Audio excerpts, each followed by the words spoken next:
This is StarTalk. I'm Neil deGrasse Tyson, your personal astrophysicist, and this is going to be a Cosmic Queries edition. Fan favorites, and they've been that way ever since we began these many years ago. My co-host, my comedic co-host for this episode is Negin Farsad. Negin, welcome to StarTalk. Oh my God, hello. And we're in the coronavirus, so we're all separated. Where are you right now? I'm actually in a studio in Manhattan, a recording studio, because I'm in the middle of doing an audiobook with this sultry voice of mine. Whoa, you're working. I'm working. I'm in the middle of a gig. It's new and different to be outside of my apartment. Wow, because I knew comedians had gigs. I didn't know they had actual jobs. This is a gig though, right? This is a gig. No. Comedians aren't good enough to have jobs. Come on. Okay, that's what I thought. You just, you get what comes your way. Day by day. So you have a podcast with the greatest name ever, Fake the Nation. Thank you. Love you're a host of that podcast, and you wrote a book, How to Make White People Laugh. Mm-hmm. You got to buy that book just to know what. I think you should just, because it'll tell you how to do it, and then it'll be really useful information. But it'll also just make your bookshelf look fun. Yeah, and people laughing is that warms them up to receive other information that they might need. Exactly. I think you know a little something about that, because sometimes you need to make them laugh before you can douse them with science. Exactly. and you're, for fans of the show, you are a recurring guest on NPR's Wait, Don't Tell Me. Yes, which is another I am. Fan favorite out there. So you're here, and you're going to help us bring questions to our special guest. She's a returning guest on StarTalk, and it's Ainissa Ramirez. Ainissa, welcome back to StarTalk. Hey, Neil, how are you? So glad to be here in the coronavirus. Yeah, I know, and it's been too long. It's been years since we've had you on. You're a material scientist and engineer. And everybody's got a podcast, host of the podcast Science Underground. Ooh. It's not just studying caves or anything like that, is it? No caves. No caves. Give me a one-sentence accounting of Science Underground. Science Underground explains science in 2 minutes. So we'll explain how tires are made from lettuce and how leaves change color. Okay. I want some of that. I thought with a name like Science Underground, it would be some sort of like punk science movement. Something countercultural, Ainissa. Yeah. So you got a ways to go there, I think. Okay, I'm working on it. Baby steps. You got to punk it up. And the reason why we caught up with you again is because you have a new book out, just published this year. And it's, I get the title right, The Alchemy of Us. This is my baby. How humans and matter transformed one another. Great title. Thank you. So when you read that book, forgive me, I haven't read it because I learned about it only just a couple of weeks ago. How will you be changed for having read this book? You're going to look at technology differently. You're going to see that it actually shaped us. Simple things like the telegraph shaped language, the light bulb is actually changing our health, and our computers are changing the way we remember things. So we're going to have a new relationship with the things that are around us. That's such an engineering thing to do. Well, good thing I'm an engineer. But I just want people to have a new approach to technology. We're wowed by them, and that's perfectly fine. But also know that we're actually in a relationship with these technologies. And so this is what this book highlights. But Negin, do you have a relationship with technology? I mean, like in that I have to stare at a screen like all the time. Yeah. I have a love-hate relationship with technology. I'm one of those people that like wishes I died before computers. Like I was born too late. Wow. So Ainissa, is there an age threshold below which they they're incapable of uttering what was just said about, I wish I was born before computers. I haven't heard that. That would be a great quote on the front of the book. I wish I was born before computers or something like that. Maybe in the next edition I'll have Negin come on board and write that down. Or does Negin need her head examined for even uttering such a sentence? I know. Yeah. Is that sacrilege in this room? I don't think so. As a writer, I mean, when I was writing the book, I was using old tech. I was using pencils and index cards because that's what my brain could handle. And I'm sure maybe younger folks would use computers and, different ways of databases. But, so you have to do what you feel comfortable with. Wow. Oh, remember when we used to all have handwriting? What's that? Like where you actually used to know how to hold pencils and stuff. Is this how you do it? It just looks like a stick. I don't think computers started this issue, okay? Before printing, the printing press, everything was handwritten. And so handwriting was an art, and you would have illuminated manuscripts with artwork on the side. And then you could write a word in a scripty way to convey an emotion beyond just the pure definition of the word. Right. So writing itself was a multidimensional mode of communicating. Then you had a printing press. Now letters just get stamped. Okay. Right. And now you can flourish them. And then, so that took that out. And now people forgot or lost how to communicate emotions. So now you have emojis. Right.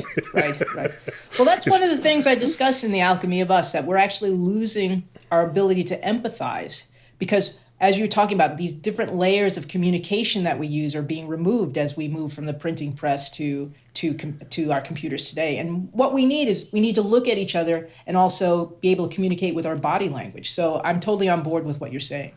Wait, we have to actually look at each other? What? Did you say something? I'm taking notes with my quill pen of everything you say. That last thing was look at each other. Can I tell you, though, Ainissa, I think you would like this, that when my dad met my mom, they're Iranian immigrants, so in Iran, he was really into calligraphy, and he wrote her a little book of poetry, and with all the flourishes that Neil talked about, with the flowers on the side and little, just the stuff of calligraphy and all of this in beautiful, Farsi text. And then, it worked on her. She married the guy. It worked out. So get yourself a quill. I got to show you something. Hang on a sec. Hold on. Get yourself a quill. If you like someone, get yourself a quill. Because an emoji is just not going to have the same effect. Not at all. Oh, wait a minute. Do we have a collection? Hold on.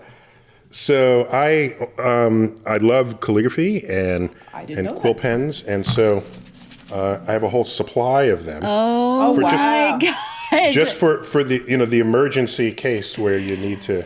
Listeners, we're looking at a bunker's worth of feather quill pens in Neil's office. I'm ready for the coronavirus when all printing presses are down. That's right. He's making his own ink. So, Negin, you collected questions for this Q&A, for this Cosmic Queries. What was the theme? Was it just technology in modern times? Technology and how it's connected to humans. Well, let's do that. So all these questions will be for Ainissa. Occasionally people slip in something where I can jump in, but basically... there were plenty of questions that were for you, like dark matter. I was like, I know who's going to answer that one. So go for it. I'm going to start with a question from a Patreon listener. Elaine asks, has technology affected our biology, like our actual biology? Ooh, I like that one. Me too. It has. Actually, researchers say that we are slightly taller than our ancestors, and one of the reasons, besides nutrition and water and better medicines, is actually the light. It ends up that we have two modes. We have a daytime mode and a nighttime mode. We have a growth mode and we have a rest mode. And the growth mode is instilled by blue light, which is from the sun. But also artificial lights have a lot of blue light. And since we're under artificial lights most of the time, we grow And so here's how our biology has been affected by a simple device of the electric bulb. I'm annoyed because I'm 5'3.5", so I feel like my body did not get that memo. Not you have to get out more. Just get out more, okay? I know, I've been hanging out in caves too much. That's right. Listening to Science Underground. See, I told you we should get out. Wait, but so, all right, that's one aspect of it. But what about, okay, here's something. I don't know how old the two of you are, but I'm old enough to remember that if you were clumsy, someone would say, hey, you're all thumbs. Mm-hmm. But then when video games came out, and the thumb is a fundamental part of the utility and your dexterity, to say you're all thumbs in a modern context might mean you're highly dexterous. That's a good point. It's true. Well, is that in your book? No, it's only 300 pages. I didn't get to the hand. You didn't get to the thumb part. I didn't get to the thumb part, but maybe if there's a new edition. But the hand-eye coordination achieved at a young age, you look at, it's in the military, drone pilots are way back in some base camp, and they're flying an airplane. Right. As though it's a video game. Right. Is there any understanding of whether our brains are different because of technology? Well, what you use a lot, you enhance. So if they've been training and been doing this for some time, they will have a higher level of being able to do that than if someone just walks up and tries to fly a drone. Okay, so the whole world of video games, where parents are always complaining that the kids are spending too much time on them, they're actually training for jobs. Pretty much. But don't tell them that. We still want them to get off and do their homework. All right. So the future of this, I mean, you gave basic biological examples, but you can imagine a future, which everyone talks about. I don't think it's coming, but people like to talk about it, where they inject a chip into your brain. Right. So you merge the biology and the technology into one functioning entity, because it's just electrochemical. Do you see that as an inevitable step into the future? That's what scientists would like. Whether it's a good idea or not, that's still something that's for debate. But I do know, without even including the chip, our brains are actually being rewired by the internet. I can give you an example. I often ask people, I say, tell me your mother's phone number. And most people will say, well, they don't know their mother's phone number. They love their mother, but what they've done is they've offset that information to their cell phones. But I remember my childhood phone number. So because of the internet, because of its pervasiveness and the fact that we can have access to it all the time, our memories have changed. We don't remember what the information is, but where the information is. So we've already been rewired. Einstein is rumored for having said, never memorize anything that you can just look up. Why isn't Apple using that in their advertisements? Einstein was born too early. Yeah, I was early. born Hey, too late. We should have really been in difference. This was all messed up. Can I say, though, that I don't think... I do feel like we're going in that being chipped direction, the way you're talking about, Neil, but I still feel like there's backlash to that. Like, remember when Google came out with Glass? And at first everyone's like, ooh, Glass. But then immediately, once started people wearing them, people called those wearers glass holes. You guys remember this? Wow. Yeah. Wow. And there was a backlash. People were like, no, don't merge your body. Like, don't have a thing on your body that does the thing. And so I feel like people, they have some limits. So what you're saying is that not to put words in your mouth, but you're saying, if you remember me because you had to look me up in your database, then the pretense that you have some fond thoughts about our last encounter are false. And that fact was transparent to everybody. Is that what you're saying there? Yeah. I mean, because it's sort of like when a politician is glad handing like at a big rally, and there's always like a person right behind them whispering like, this person is from, Sheboygan, this person's one of your donors. That's like what we're getting. And we know that the politician is fake, We know there's not very much sincerity in that. So that's basically a so chip glass is just holes. making it. Yeah. You're just being a glass hole. I remember those people on planes. I think also the backlash is that they were recording people in front of them all the time. And you wanted to be able to have control over your image being captured all the time and being lifted up into the cloud. So it was both those things. It was, having these fake interactions, but also you stealing my likeness for whatever use. Okay, so how about this then? Like in the movie Avatar, where the aliens, the life forms there, had like these USB ponytails, right? And they would plug it into like the right? They plug it into stuff and it would connect, and then they would be able to communicate. And so if we had like a USB port and we plugged in the internet so that we can gain immediate access to information. So I'm not, it's really just for research, I guess, rather than for social interaction. What do you think of that? What are we doing with all that information? That's my question. Most of the time I see people playing games. I don't know who you're hanging out with, Neil, but No. I'm seeing this and they're just, it's candy falling from the sky. So if people are actually going to use that information to do something and to create, I'm all for it because you have access to the entire planet.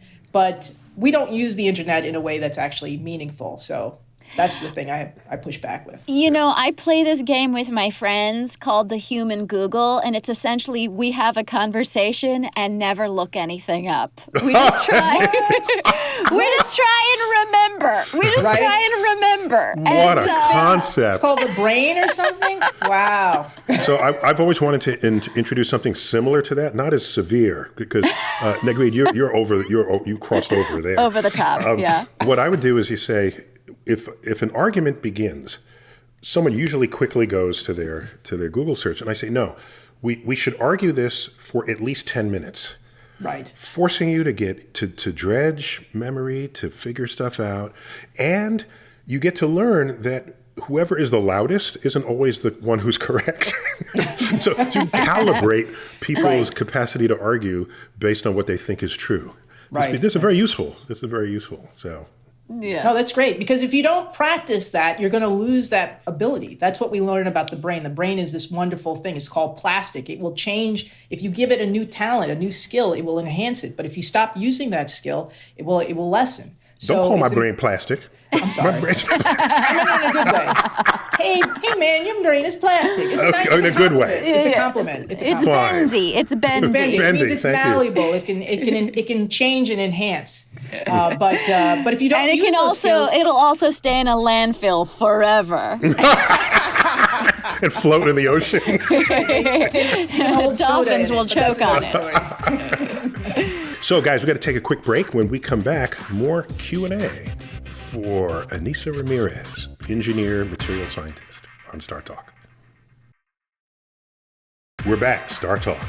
Neil deGrasse Tyson. I'm here with my co-host, Negin Farsad. Negin, welcome to StarTalk.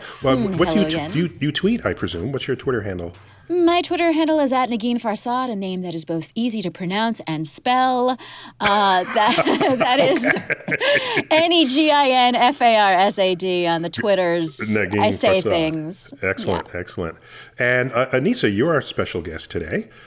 It's not often we have an engineer on the program. It's great to I have more scientist friends than engineering friends. Nothing against you and your kind, but we're a special kind. Special kind.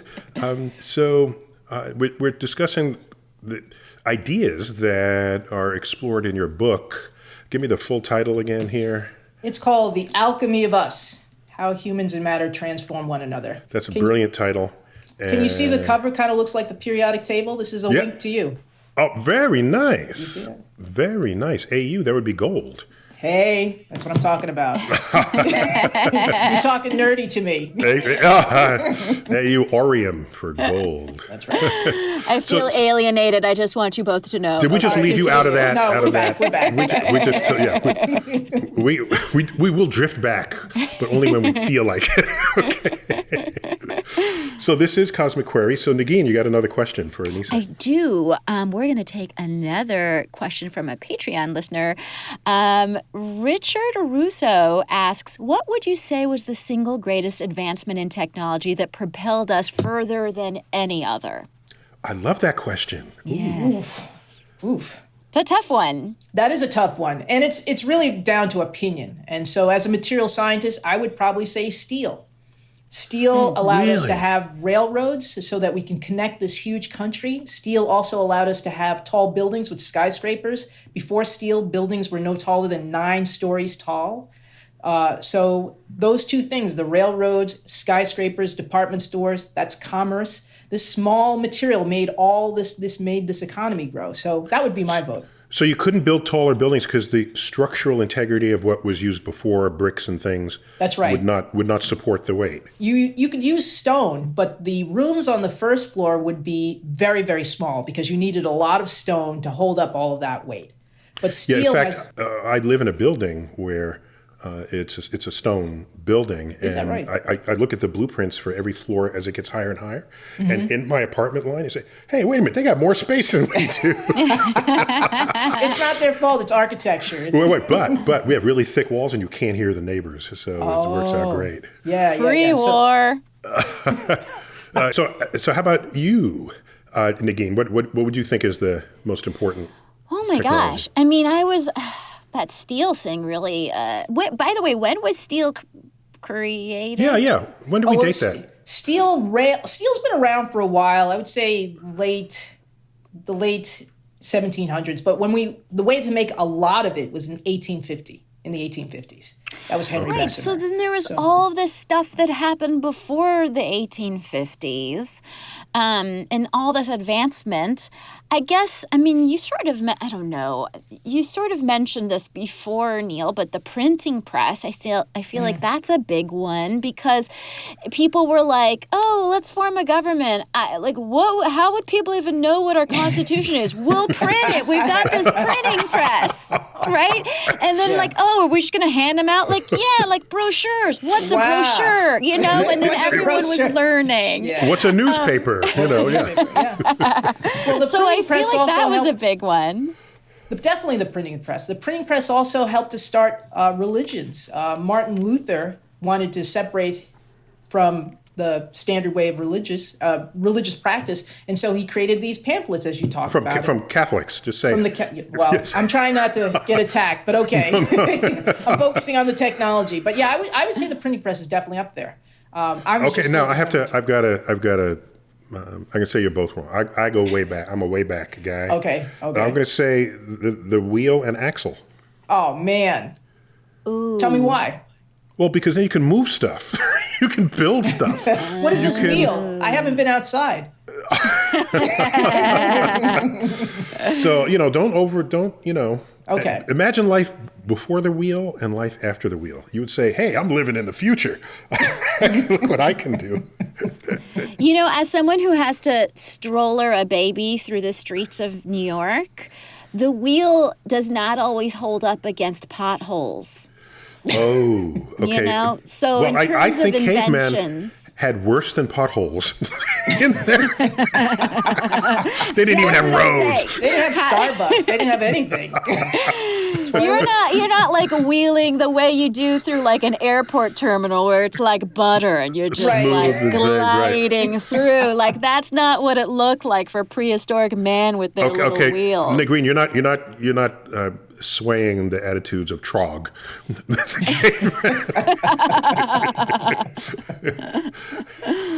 All right, so what else you got? Another question. Ooh, another question. Okay. Let's go to this comes from Instagram, Small Talk, Small Laughs. Do you think technology has affected our very means of life? If so, do you think we as a world could survive in a world with minimal technology? So another way to ask that maybe is, how much of this is reversible? Yes. That's a good question.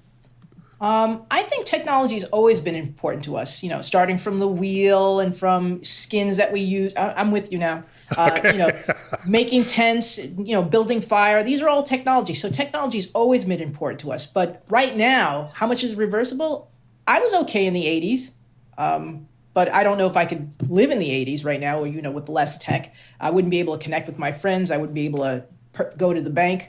So I think we're kind of on this escalator where we're all kind of riding this wave to however the world will be. But we could have less tech, but it would be a deliberate decision. But here's what I'm wondering. Okay, if I'm driving on a country road and I see a deer bounding across the road, I'd say to myself, wow, that deer doesn't have grocery stores or internet. And it is a full-grown living mammal living out its life. Right. Okay, here we are in the coronavirus, and people are hoarding toilet paper and water. and I'm imagining what happens if our grid goes out. Right. What would we do? Can we survive the way the deer can, bounding through the woods? I don't think so, because we don't know how. We don't know how, right? The preppers know how, but we don't know I wait how. for the food to show up, delivered, I don't go out, I don't hunt for it. That's why you have these survivalists, right? They got their guns and they got their, they'll survive, I guess. The rest of us, I don't know. We're goners. I have honestly no skills. I mean, it's remarkable.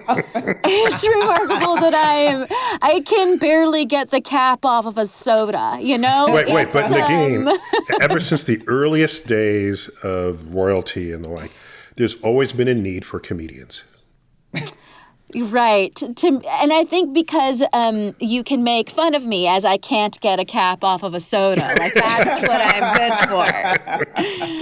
Yeah. The court jester always had a job. Unless they failed to make the king laugh. And then, right. And then they were just beheaded. No, beheaded. It's very. I recently, not to promote myself, but I recently wrote a piece for the Progressive magazine called "The Art of Being Non-Essential," because I think comedians and also magicians are the least essential workers right now in society. And my theory is that if you ever find yourself in a bunker with a comedian or a magician, like, the first thing you should do is basically eat that comedian. Like, that's all we're good for, especially if we've been carb loading, then we're definitely worthy. You're the first to get thrown off the life raft, yes. Exactly. Funny and delicious. Let me try that funny bone. Oh, that hurt. Sorry, everybody. So you got another question for Ainissa. Another question for Ainissa. So this is also from Instagram. Thatboy.Tristan asks, we know that NASA has contributed to the public with some of their innovations intended for space. How much has technology created and innovated for a specific person? How much has technology created and innovated for a specific purpose come back around and improve everyday life? Something NASA made, has it come back and made our lives better? Well, I don't have an example for NASA, but DARPA made the internet, and they made that as a way for scientists all over the world to communicate with each other, to send this crazy thing called email. And then it became a way to shuttle information, and now we know the internet. So it was for a specific use for a small population for scientists, and now everybody uses it and relies on it. So DARPA, the defense... Yeah, I don't know the meaning of that acronym. I just know it as DARPA. But it's definitely part of the Department of Defense. The Defense Advanced Research Projects Agency or something. That So right. they have a budget where they only fund things that are kind of out of the blue and have a low chance of succeeding, because you need to risk takers out there to take high high risk but high return. Right. But you don't spend all that much money on it. Their budget is relatively low, but yeah. And I always confuse the internet as a thing with the World Wide Web as a thing, because I do know that at CERN, the particle accelerator in Switzerland, the physicists there made major contributions to this internet thing. And so I may be getting those confused, but yeah, essentially what I was trying to get across is that it was targeted for scientists to communicate, and so with a small and then it was launched into the rest of the world, and it became the thing that we know. So the questioner is presuming that we want to invent something for a purpose, and we do it, and then it solves that purpose, and then we're all done, and we move on. Okay, so I got one for you. If we're throwing this into the pot. In the Second World War, we learned that microwaves might be very good at as a means of communicating over long distances. And in one of the chambers where they're experimenting with microwaves, someone, as the rumor has it, they had left out a chocolate bar. And when they hit a frequency of microwaves, it melted the chocolate. And they said, what? Huh? And then that guy was like, hold on, let me go get a Hot Pocket and see if it works. Hot Pocket, exactly. Oh, let me invent the Hot Pocket. He invented the Hot Pocket. Now, see how our life has benefited from the second. So out of that concept came, of course, the contained microwave oven. And the microwave oven exists not because anyone tried to invent it. It exists because we saw the off-ramps from what it is working with microwaves to begin with. But my favorite example here is a physics professor of mine from college who specialized in the study of molecules in space. And he discovered a new physics phenomenon called magnetic resonance, nuclear magnetic resonance, where the nucleus of an atom would vibrate in a way depending on what kind of energy you passed across it. And that correlation was not previously known. And he won a Nobel Prize for it. Sweet. Nuclear magnetic resonance. Then a medical technician said, wait a minute, if one nucleus vibrates this way and another vibrates a different way, maybe I can make a cavity and then we can identify what atomic nuclei are in the thing that you put in the cavity. And thus was born the MRI, the magnetic resonance imager in hospitals. Nice. Because now you can image things, you can image soft tissue that X-rays could not. That's and awesome. of course, the original name of it had one of the N-words you're not supposed to use, like nuclear magnetic resonance. Yeah. Can't use that N-word. I got so scared for a second. So they took out the N, and now it's magnetic resonance imaging, the MRI. But the full expression of that would be nuclear magnetic resonance imaging. But no one would go into a cavity that has the word nuclear on it. They're too spooked. Yeah. Well, Neil, I love that your example is MRIs because my example was going to be Tang, the orangey drink that I believe NASA developed for space travel. So like the idea that you could take like a garbagey orange powder, add some water to it and create a drink. I feel like that's something that's changed our lives. Yes, change your life. I'm interested to learn this about you. And of course, Velcro had some good applications in space, and it's still used today for so much. In space, you don't want to have to. If two things will stick to the wall of the space station, for example, without glue, without hooks, it'll just stay there. And the force required to separate it is not so large that anyone could do it. So it turned out to be quite useful. So there's a whole list of these. Yeah. In fact, there's an organization called the Space Foundation, which has the Space Technology Hall of Fame. You can just Google this, Space Technology Hall of Fame, and in there are products conceived and invented for space that have been commercialized and are making people a buck just in the open marketplace. Nice. And one of them was temper foam, which was designed for impact safety for the cushions, the seats in spacecraft, and now people make mattresses out of it. So, yeah, we got to take another break, and when we come back, we'll have our third and final segment of Cosmic Queries, the intersection of life and technology, when we return. We're back, StarTalk, Cosmic Queries, and we got a good one going here because the past, present, and future is on our table. Negin Farsad, my co-host and comedian, and Ainissa Ramirez, out with a new book, The Alchemy of Us, How Humans and Matter Transformed One Another. So Negin, you got another question for her. I do, from Patrick Laby on Facebook. He asked, do you think that there will be a day when technology will divide us even more, that the rich will have the majority of it and the poor will be outcast and will not have any technology? Yeah, Ainissa, how much sociology do you get to in there? I think the question is very good. I don't talk a lot about the division of society, particularly that topic, but I do think that it's going to continue to stratify gratify us in many ways, because it's a matter of access to technologies. You need money to do that. And so if we have a technology and it requires that you be connected to it and you don't have the money, there's going to be a further divide between these two things. So I don't talk about that so much in the Alchemy of Us, but as I was researching it, I definitely saw how this could possibly be a problem. So isn't that the premise of Avatar? Neil, you mentioned Avatar earlier. Okay, there was a guy, an ex-military guy, who couldn't afford the operation to get his legs. It was in the future, so the principal would be able to do that. So, there was sort of, he could not live his fullest life simply because he didn't have the money to do so. And so that was sort of a sad element of it. But then, all that needed to be righted was righted by the end of the movie. So that's why I wasn't dwelling on his issues. Right. It's a biopic of the future. So we're all just going to have an Avatar future with blue stuff. And a quick note here. I learned, I think it was Dean Kamen who told me this. I hadn't heard it. Was it Dean Kamen? Yeah, I think it was Dean Kamen who said that initially, there's a big divide between the haves and the have-nots for a new technology. But new technologies never really work well.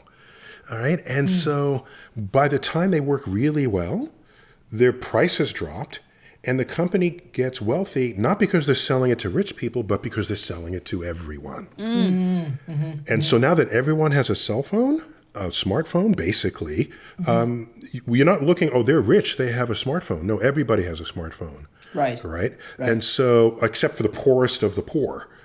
And so I was walking the street a few months ago, before the COVID, and a homeless person stopped me. And he was laying in the street. And I said, you're Neil deGrasse Tyson? I said, yeah. And he said, yeah, I saw you on Netflix. And it was like, you're homeless in the street. How are you getting Netflix? Explain that one to me. Their promotion's amazing. Whoever's doing marketing for Netflix, he needs to get a Nobel Prize. That's amazing. Oh, really good. Yeah, good. He's good. Let's see how many questions we can squeeze in. Because we've been luxuriously answering these questions. But let's see if we can speed it up. Okay, go. This one is a little bit related to what we're just talking about, but Virgil Hayward asks on Facebook, kind of a simple question, but I often wonder if we were ready for the technological era. Do you believe that we in this time are mature enough in the way we use technology? Has it been more harmful or useful?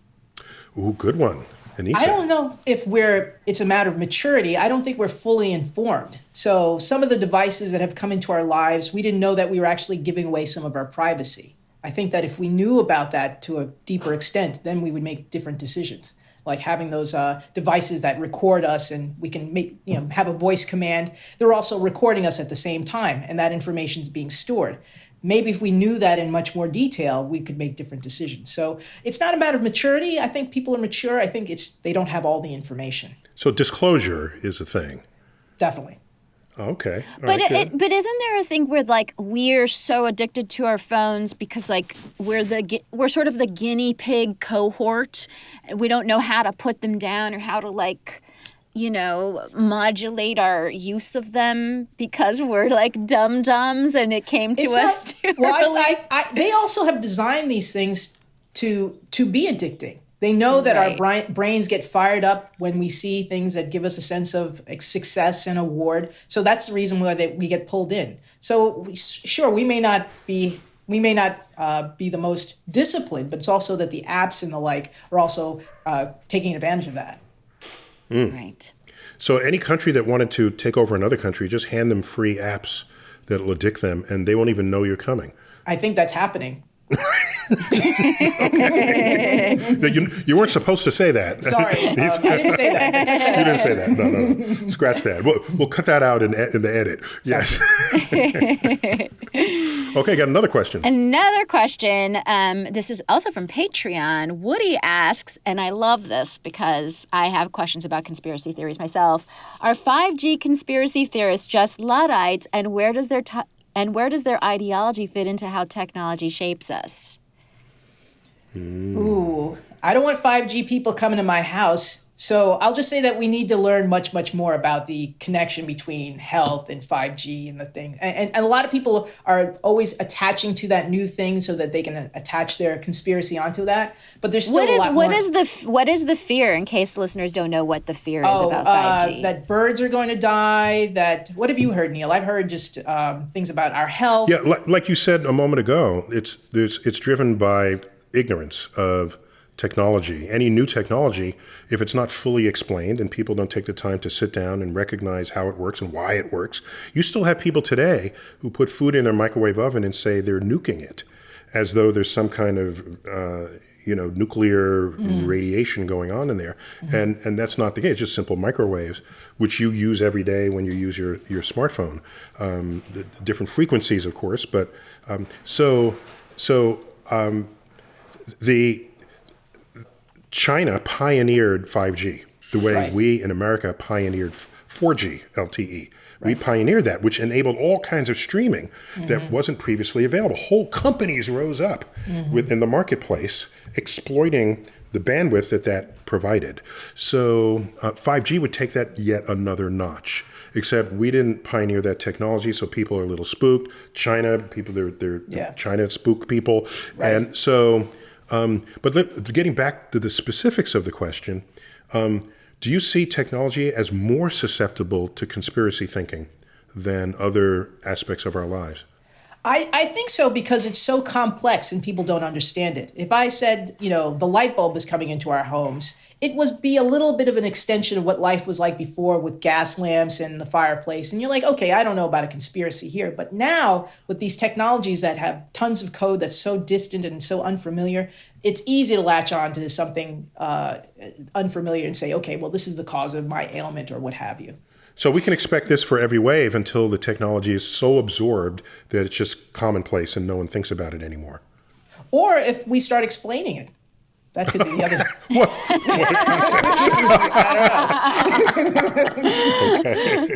Ainissa has completely lost it. I'm sorry. That's what that she's talking about. No, but also, what's weird is that if people are concerned that they're under mass surveillance or 5G is going to increase that surveillance or whatever, like we've already sort of been under mass surveillance. So it's not it's like these conspiracy theories end up seeming kind of normal or like rational, and so it's hard sometimes, I think if you really don't know, it's hard sometimes to see the difference. If you have maps operating in real time in your car to find grandma's house, somebody is tracking how fast you're going and where you're going and where you are. There's all the 3 bits of information anybody wanted to know about you. So that's a great point. You're already seeding this content into the world. So anyhow, what'll happen is they'll refuse to adopt 5G. Everyone else will, and they'll get left behind. That's what'll happen. That's that's true. Yeah. Well, another question. I have a question that is the logical extension of this one. It's from Jacob Owlett on Patreon. And he asks, do you think that the rate at which we continue to progress in technology will continue, or might it drop off for some time in the future? I'm sorry, or might it drop off sometime in the future? I don't think technology is going to slow down. I mean, maybe now in this pandemic, it's slowing down a little bit, but I think we're going to continue to do progress. If not, what are we going to do with all these scientists? We better keep them busy. Just give them something. Give them a prize. Do something. What did we do with the scientists during the Dark Ages? Weren't they just like churning butter? Instead? There were no scientists in the Dark Age. That's why it's called the Dark Ages. But during the war, they kept mathematicians busy. They're like, well, make these math tables, these very, very thick math tables, and, we use them today. So we've got to keep them busy. I think. It's a welfare program. It is a welfare program. It's a very smart one. I do feel like there's going to be a time where people are just like, forget it, I'm joining a commune. Like, I can see people just being like, I'm going to a farm. None of this is worth it. And then just technology stops. I never met anyone under 30 who came close to having that thought. But then the second they turn 31, that's when it is. They're like, when the farming. I mean, think about it. If if you're going to say, oh my gosh, I'm overwhelmed by all this technology, young people don't think or feel that at all. This is their life. They're not overwhelmed by it. If it is what they're forged in it. So. Right. Maybe my generation's the one that's just feeling a little overwhelmed by it. And I take a break from it. Like, on Sunday, I'll just say, okay, 3 hours, I'm not going to look at my phone, just so my old brain will come back. Yeah, just... That's brave of you. I miss it the whole time. Something could happen in those 3 hours. Something can happen. You could miss a tweet. A tweet could go by. I know. What happened? Who? Oh, man. Do we have time for one more? Yeah, let's do a couple more. Yeah. Okay. Yeah. So Todd Ambrose wrote on Facebook, how can we make sure that technology is used to benefit all humankind and bring us to a more peaceful and intelligent rather than dystopian society? Todd's watched some movies set in the future, and it's always dystopian. Yep. Ooh, that's a good question. Well, we can always control technology with our purchases. If we don't like the way something's going, we can not purchase it, or we can encourage other people not to purchase it. Yeah, but when bad things happen, it's not because everyone makes a bad thing happen. It's because one person makes a bad thing happen, exploiting the technology for nefarious It's a good point. Reasons. So what should we do about that? I'm asking you. You're the engineer.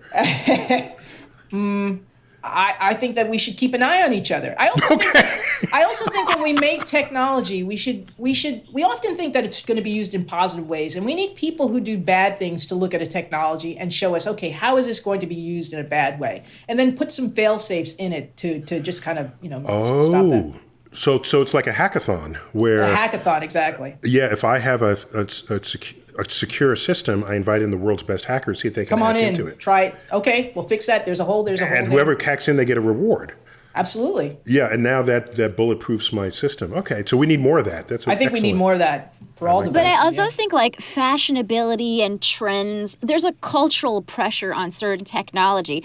It's like you think like I talked about glass holes before. That was just cultural pressure that ended that, or beta versus VHS. You know what I mean? Like people just randomly decided that VHS How old was are going you? to win. How old are you? I just applied for Medicare, you guys. Okay. I look really good for my really age. good, yeah. Thank you. Yeah, cultural pressure will do it. But I think from the onset, as we're making the innovation, we should start to think those hard questions. How can this be misused? Okay. Is there a technology, Ainissa, that you are currently worried will be misused in the future? Well, I'm a little worried about driverless cars.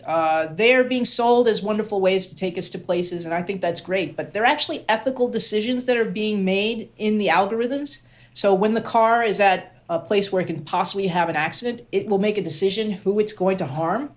And I think that... This is like the trolley car analogies, right? Yeah, well, those are humans, though. But this is an algorithm. And so I think that ethicists and philosophers should be part of that decision-making when they talk to computer scientists, like what is the best way? Because right now it's a couple of people with low-grade body odor who are making these decisions. And I would like someone in another pay grade to be making these So what you're saying is if a car is going to hit two people by veering right or one person by veering left, it will make a decision. I want to make a decision. I'm going to hit the one person, possibly kill them, but then we're net plus one life by that decision. Right. But as I used to be a lifeguard, they would say, look, if there's an old person and a young person who's, in trouble, choose the younger person. I don't know if the algorithms are doing that. So we need some human interface in there too. Interesting. Oh, that's I don't want you to ever be my lifeguard. Yeah, it wouldn't look good. I wouldn't save me, so it's okay. All right, we got time for like two more, real quick. Okay. Sorry. What do you think? Oh, sorry. This comes from Mineko Hazagawa on Instagram. What do you think has been the single biggest missed opportunity for technological advancement due to other factors, i.e., death of the inventor, or sociopolitical factors such as war, disease, or lack of funding? Ooh, that's a good question. Yeah. I think we've capitalized on most inventions. I can't think of one that hasn't been capitalized. Even with death, like I'm thinking about DNA, we stole Rosalind Franklin's picture.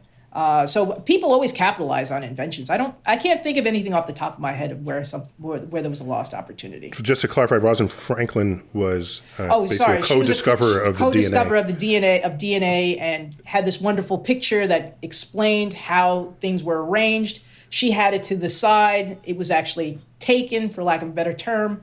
She didn't get the Nobel Prize, but we all know what DNA But Watson is. and Crick did. But I think they're doing a biopic on her if they haven't already. I'm glad. There was actually a couple of films. So yeah, she's getting her due. Yeah. So for me, the way I see this, and unfortunately we're going to have to wrap here, is it's not so much that there's a single invention that could have been further exploited and was not. I think there's an entire slowdown that comes about by people a rising population of people who are just simply anti-science. And they think science somehow has made their lives worse, when half of them are actually alive today and wouldn't have been alive 200 years ago because science, health, medicine, security, all of this have been brought about. So if you have movements that are anti-science, anti-technology, that's going to slow things down. And you don't even know what you could be benefiting from because it's not there for you to benefit from it. I mean, it's one of these things. So that's my worry, that civilization could be in a more advanced place than it already is, simply because of these regressive forces in society. Well, that's why we didn't get on board with the electric car, right? Like in the 80s or whatever, the electric car was trying to be a thing, and then all the forces were like, no, thank you. And then now here we are like 20 years later with the electric car becoming a thing. An electric car was an idea back in the 1920s. People thought about it because the electricity was becoming more and more available. But by then, like you said, beta versus VHS. They got VHS. Classic battle. They got VHS. So, Ainissa, take us out with some quick words of wisdom. Well, technology is all over us, and they've always been used as a way to advance humankind. But what I talk about in the Alchemy of Us is that we are in a dance with technology. We create them, and then they create us. And so it's up to all of us to make sure that these technologies are actually moving us in the directions that we think is best for all of humanity. Oh, that's beautiful. Can't top that. No, you can't. We've got to end it there. So, Ainissa Ramirez, great to have you back on StarTalk. Thank you so much. And could you write more books so we can bring you on more often? Just that. We'll probably find another way we'll invent an excuse to bring you back on. Thank you. And Negin Farsad, we really enjoyed you for this. And, thank you. I hope you come back. I would love to come back. Also, Ainissa, I just want to pitch to you that The Alchemy of Us should be a spin-off series to This Is Us, but it's like a family of scientists. Ooh, there you go. Nice idea. When you heard it here first. Heard it here first. All right, we got to cut it there. I am Neil deGrasse Tyson, your personal astrophysicist. This has been StarTalk Cosmic Queries, Engineering Edition. As always, I bid you to keep looking up.